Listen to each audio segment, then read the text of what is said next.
Kota Depok. Kota Depok merupakan salah satu kota penyangga ibu kota Jakarta yang terletak di perbatasan Jawa Barat. Pada tahun 1982, Depok mendapatkan status sebagai kota administratif. Sejak 27 April 1999, Depok resmi ditetapkan menjadi kota madya yang terpisah dari Kabupaten Bogor dengan memiliki jumlah penduduk sekitar 1,2 juta jiwa. Depok dilalui sungai-sungai besar yaitu Sungai Ciliwung dan Sungai Cisadane. Selain itu, ada juga 13 subsatuan wilayah aliran sungai dan 22 situ atau danau. Hal ini menjadikan Depok sebagai daerah yang rawan banjir. Tetapi, Kota Depok selalu mengalami perkembangan pada setiap tahunnya. Perkembangan perkotaan membawa pada konsekuensi negatif pada beberapa aspek, termasuk aspek lingkungan. Dalam tahap awal perkembangan kota, sebagian besar lahan merupakan ruang terbuka hijau. Namun, adanya kebutuhan ruang untuk menampung penduduk dan aktivitasnya, ruang hijau tersebut cenderung mengalami konversi menjadi kawasan terbangun. Sebagian besar permukaannya, terutama di pusat kota, tertutup oleh jalan, bangunan, dan lain-lain dengan karakter yang sangat kompleks dan berbeda dengan karakter ruang terbuka hijau.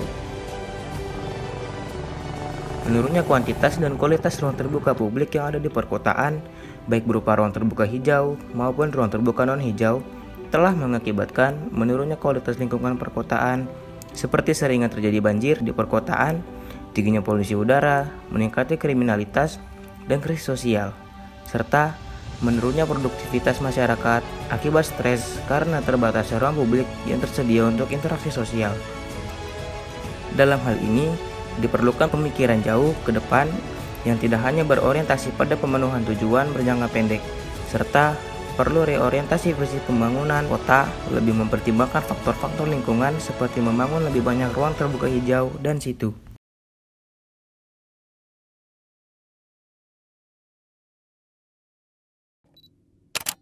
Halo, perkenalkan nama saya Riza Salsabila.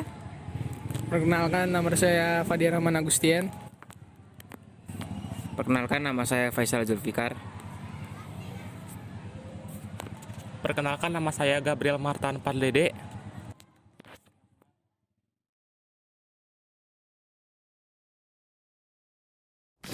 Melalui video dokumenter ini, kami selaku kelompok 3 1054 akan memberikan sedikit penjelasan tentang apa itu ruang terbuka hijau dan setu, kegunaannya, fungsi, serta penjelasan yang berasal dari sudut pandang warga setempat. Ruang terbuka hijau maupun setu sepertinya sudah tidak asing lagi di telinga kita semua. Tetapi sebagian besar hanya mengetahui informasi-informasi umumnya saja, seperti kegunaan ruang terbuka hijau dan setu sebagai sarana rekreasi.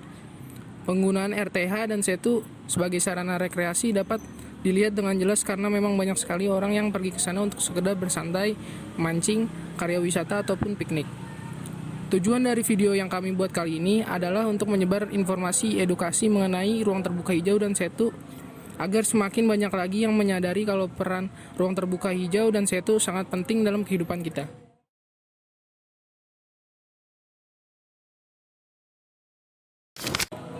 Peranan ruang terbuka hijau. Yang pertama adalah menjaga ketersediaan lahan sebagai kawasan resapan air. Yang kedua, menciptakan aspek planologis perkotaan melalui keseimbangan antara lingkungan alam dan lingkungan binaan yang berguna untuk kepentingan masyarakat. Yang ketiga, ada meningkatkan keserasian lingkungan perkotaan sebagai sarana pengaman lingkungan perkotaan yang aman, nyaman, segar, indah, dan juga bersih. Lalu selanjutnya adalah tempat tumbuhnya tanaman, baik yang tumbuh secara alami maupun yang sengaja ditanam. Dan yang terakhir adalah sebagai paru-paru kota, menjadi resapan air, meredam kebisingan, dan memberikan keteduhan serta kesejukan. Medco Foundation melalui artikel berjudul "Mengenal Ruang Terbuka Hijau" memamparkan mengenai RTH yang telah ada baik serta alami maupun buatan diharapkan dapat menjalankan 4 fungsi sebagai berikut.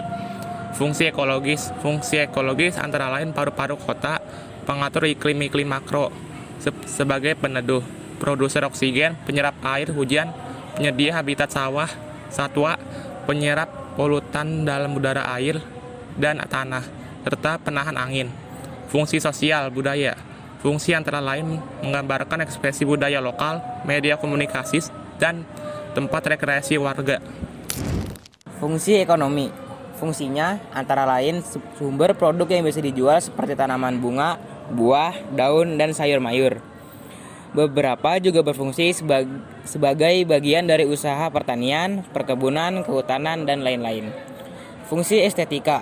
Fungsinya antara lain meningkatkan kenyamanan pemperindah lingkungan kota baik dalam skala mikro atau halaman rumah atau lingkungan pemukiman maupun makro, yaitu landscape kota secara keseluruhan, agar mampu menciptakan suasana serasi dan seimbang antara area terbangun dan tidak terbangun.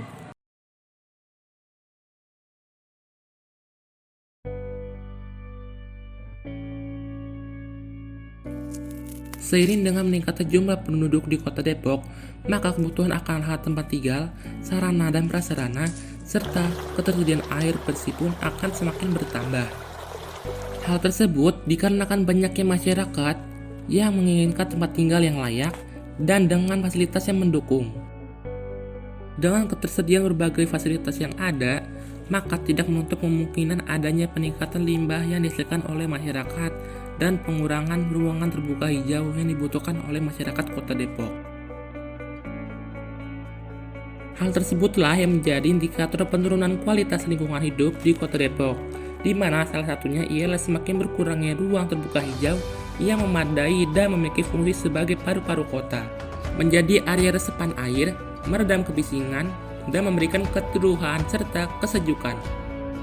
Ruang terbuka hijau atau RTH merupakan ruang terbuka yang bervegetasi berada di kawasan perkotaan, namun keberadaannya seringkali dikorbankan dalam proses pembangunan sebuah kota. Selain itu, ruang terbuka hijau juga dapat diartikan sebagai area memanjang atau jalur yang penggunaannya bersifat terbuka dan memiliki fungsi sebagai tempat tumbuhan tanaman, baik yang tumbuh secara alamiah maupun yang sengaja ditanam.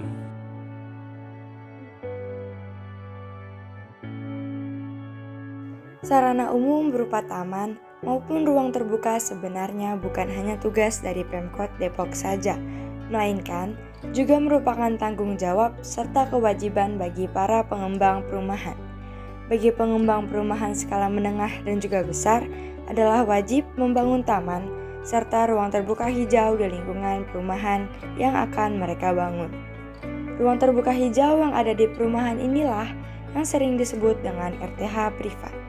Sedangkan ruang terbuka hijau yang dibangun di luar perumahan bisa dikatakan sebagai RTH publik.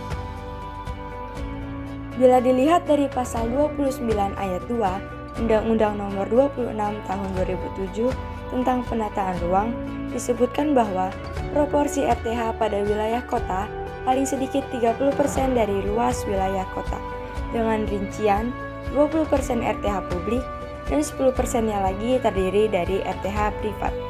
Kota Depok sendiri memiliki luas 200,29 km persegi atau 20.029 hektar area. Kepala Bidang Tata Lingkungan dan Konservasi Dinas Lingkungan Hidup dan Kebersihan Kota Depok, Indra Kusuma menampik, sejauh ini Depok sudah memiliki 20% RTH atau dalam hitungan 4.000 hektar area RTH yang tersebar di berbagai lokasi. RTH itu sudah ada 20%, tapi memang untuk RTH publik baru sedikit, sekitar 0,2%, katanya. Namun dijelaskannya, pada pengertian itu ada perubahan. Jadi yang tadinya semua padan sungai dan situ dianggap sebagai RTH juga, sekarang sudah bukan lagi. Sehingga pengertian RTH kini adalah ruang terbuka yang bisa dimanfaatkan untuk publik.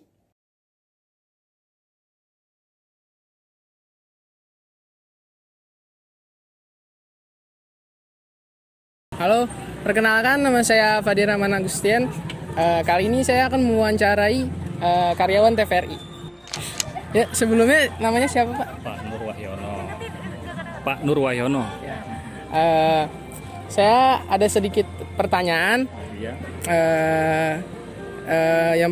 Pertanyaan pertama adalah sudah berapa lama Bapak bekerja di sini? Kalau udah lama sih, saya ini masuk tahun 94. Kalau dihitung-hitung ya sekitar 20 lebihan.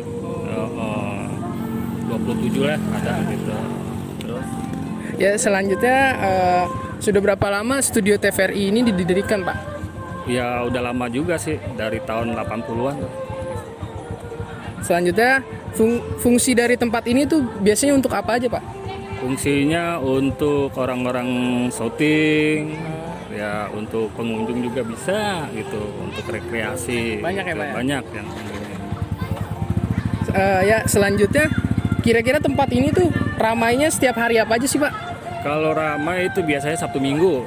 Minggu kayak sekarang ya Pak ya? Iya seperti ini, minggu ini gitu. Oke. Terus selanjutnya Pak, biasanya tuh pengunjung kesini tuh ngapain aja sih Pak? Ya mungkin lihat-lihat lokasi ini seperti apa, ada yang penasaran atau lihat syuting gitu. Mancing juga ya Pak? Iya, mancing seperti itulah. Atau kalau dia mau berenang, dia berenang gitu.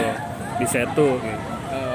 Selanjutnya, menurut Bapak adanya ruang terbuka hijau kayak Studio Alam TVRI ini tuh sama Setu tuh penting nggak sih Pak? Ya pentingnya untuk ya istilahnya penghijauan lah gitu seperti Seenggaknya ini. polusinya nggak terlalu banyak nggak ya, Pak? terlalu banyak untuk supaya orang-orang nggak ini jenuh gitu. ya.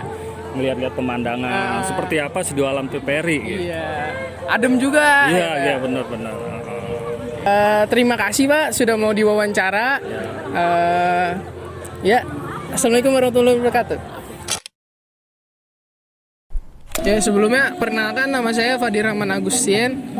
Kali ini saya akan mewawancarai pengunjung setempat. Sebelumnya namanya siapa Pak? Jangan sebelumnya, dari dulu Muhadi Darsanto. Kalau sebelumnya ada lagi kan? Kalau Bapak namanya siapa? Fajar Haryono. Oh Pak Haryono. Saya ada pertanyaan pertama nih Pak. Bapak kesini sama siapa aja Pak? Saya sendiri, tapi di sini kumpulnya teman-teman alumni 203 tahun 86. Oh, kalau Bapak sama? Sama. Ya, sekarang ke pertanyaan kedua Pak. Rencana kesini tuh Bapak sama teman-teman ngapain aja sih Pak?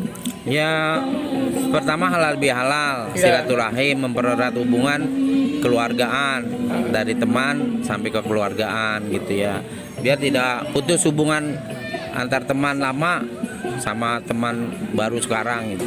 Bapak mau nambahin? Oh, secara cukup sama aja. Oh, ya ke pertanyaan selanjutnya. Kalau boleh tahu, udah berapa kali ya Pak kesini? Kalau saya baru sekali, mungkin rekan-rekan udah ada yang 2-3 kali, jadi tahu tempatnya. Kalau Bapak sebelumnya? Baru sekali ini. Oh baru kali ini. Menurut Bapak lingkungan di sekitar sini tuh gimana sih Pak? Baru kan Bapak baru pertama kali, kesan pertamanya gimana Pak? Ya bagus, adem, sejuk, nyaman. Saya bilang nggak terlalu bising atau gimana, tapi memang masing-masing punya tujuan di sini. Karakternya beda-beda ya, ada hiburan apa, dia punya tujuannya mancing apa, gitu ya, Pak? memancing. Saya juga hobi tadinya kalau bocoran saya mancing, karena saya nggak bawa. Wah tempatnya bagus, adem, enak. Ibaratnya buat memang tempat santai. Rekreasi. Nah, satu lagi kalau ada bisa outbound di sini, Oh, itu iya. bagus. Lebih mendidik buat anak-anak, tapi permainan anak-anak juga ada. Tapi kalau outbound kan ada pendidikan, ada buat keterampilan yang dia bisa lakuin gitu. Kalau Bapak ada yang mau nambahin? Ya, Menurut Bapak lingkungan TVRI Studio Alam ini gimana Pak? kayaknya sih Ada. masih belum adem, tapi masih kurang perawatan kalau menurut saya. Oh iya. Kurang. Jadi jalan-jalanannya masih becek, danaunya juga nggak difungsikan.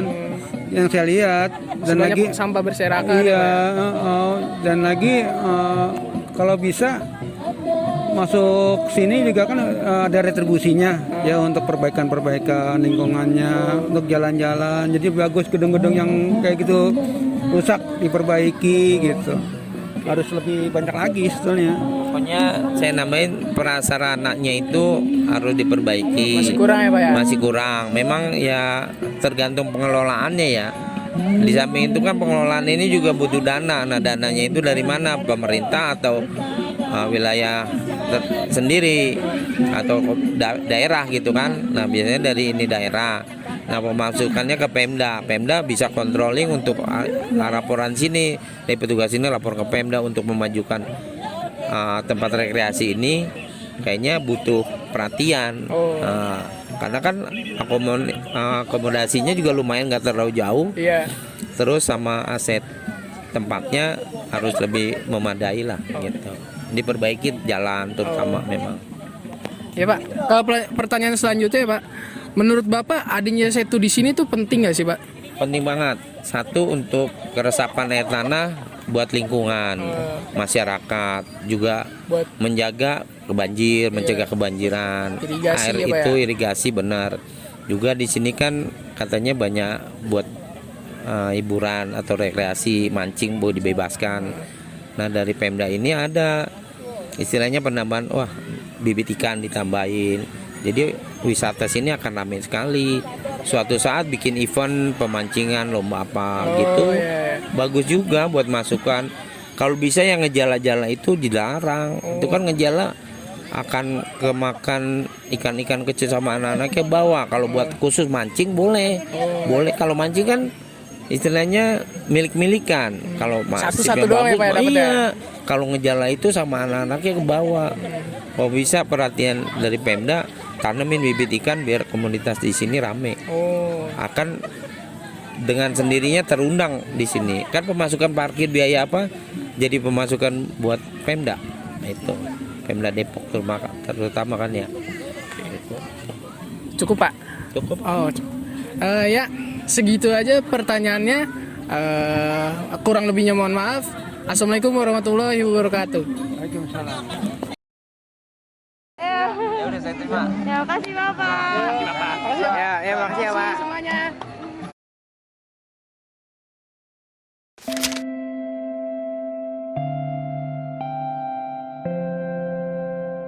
Bagi sebagian orang, tempat seperti ini adalah hal yang biasa saja.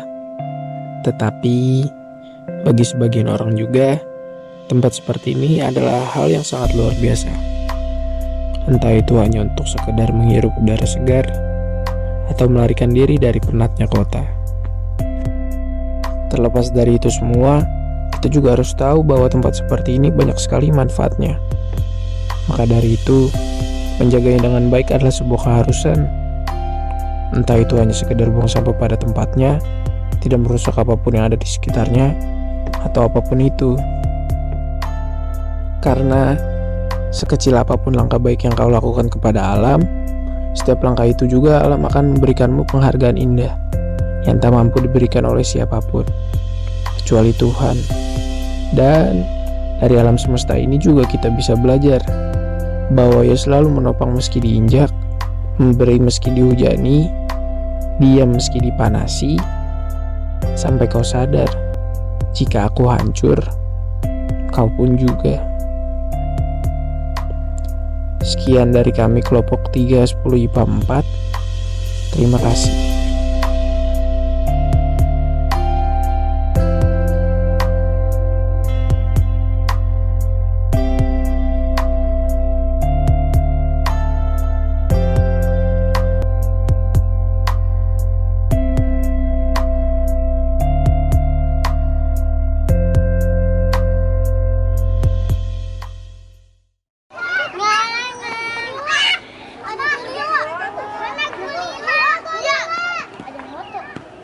Cis dong.